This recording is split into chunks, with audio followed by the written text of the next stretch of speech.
Hey guys, make sure you stand till the end. One common mistake people make when replacing fuses relays that can cost you thousands of dollars in repairs. Stay with us, we'll explain what it is.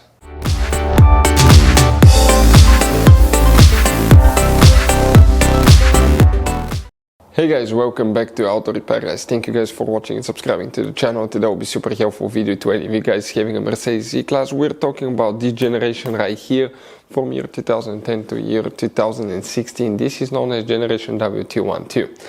If you guys have one of those, if you need to find where your oxygen sensor fuses are located, oxygen sensor bank 1, sensor 1 and 2 fuses, oxygen sensor bank 2, sensor 1 and 2 fuses, stay with us, we'll explain about that. Bank 1 and bank 2, if you have a 4-cylinder engine, you have only one bank. So you have oxygen sensor bank 1, sensor 1 before the catalytic converter, sensor 2 is after the catalytic converter. If you have a V6, V8 engine, you have bank 1 and bank 2, that's cylinder head 1, cylinder head 2. And for each one of those you have two sensors. Stay with us, we'll explain which fuses you need to check.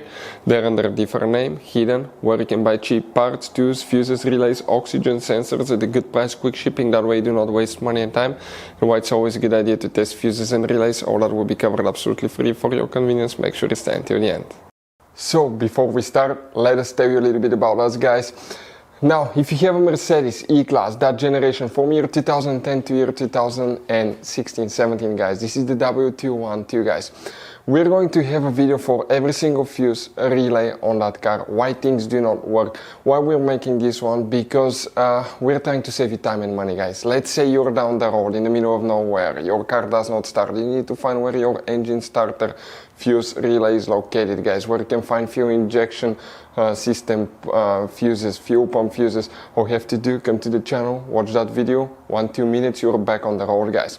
In addition, we'll share where you can buy cheap parts and tools, that way you do not waste your money and time. Every single car we get here at the garage, we try to make guys at least 200 to 300 free repair videos. We take them completely apart, we show you how to fix mechanical, electrical, engine work guys, body work, a little bit of everything. And we have more than 12,000 free repair videos on our channels that can save you thousands of dollars guys in free repair videos. Check it out if you need help with that. So let's go ahead and start on it now. So oxygen sensor fuses guys, where you can expect to find them, we will demonstrate on that generation Mercedes E-Class here. Okay, this is the pre-facelifted model of that generation right here. This is the facelifted model, but that's the same generation. You guys have multiple fuse boxes. Today we're working two. The first one, we need to open the hood, and here once you open the hood, that's your engine. If you come on the driver's side next to the brake fluid reservoir, behind the shock tower you have that cover here. Remove it, and underneath you'll find the main engine fuse box with a layout like this one. Before we guys continue, let's explain why it's always a good idea to test fuses and relays.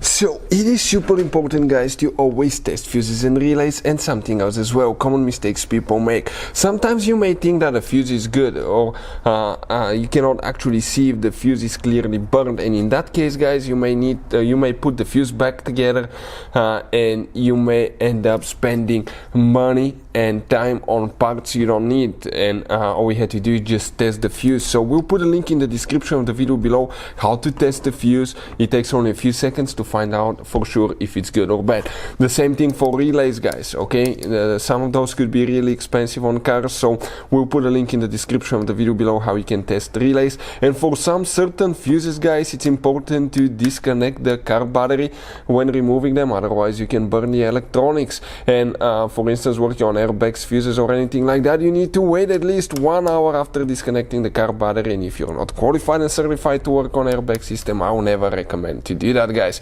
But when disconnecting the car battery guys, okay, common mistake people make, it's important to know which battery terminal you reconnect first. If you do it the wrong way, you can burn electronics modules. How we know about that? We burn before the traction control module on BMW that cost us $2,000 guys. So we'll put a link in the description of the video below which battery terminal to disconnect first. Check it out for your convenience. So oxygen sensor fuses, where you can expect to find them. They're actually under a different name. The oxygen sensors are part guys of the fuel injection system, because the engine detects through the oxygen sensor how much air and fuel you have in the exhaust, so it knows how to adjust that, whether the engine needs more fuel or less fuel. and it detects if the catalytic converter is doing its job. Even though we don't have a specifically dedicated fuse, it's known as a fuel injection system fuse. So we will explain which fuses you need to check. If you need to buy oxygen sensors, relays, fuses, parts, tools for Mercedes or any car, we'll put the link in the description of the video below where you can get them at a good price, quick shipping, that way you do not waste money and time. We will come in that lower section here first. We need to check fuse number 4 and fuse number 6. The fuse numbers will be right next to the fuses. Then you need to go to the upper section. You need to check fuse number 22, 23, 24, 27 and 34 here. Okay, these fuses. After that, you need to open the trunk. There are 2 more fuel injection system fuses that we need to check that might be for the oxygen sensors under this cover. That's a fuse box. If we zoom in, you need to check fuse number 42 right here and fuse number 89 right there. Hopefully guys the video will be helpful. Thank you guys for watching and see you next time.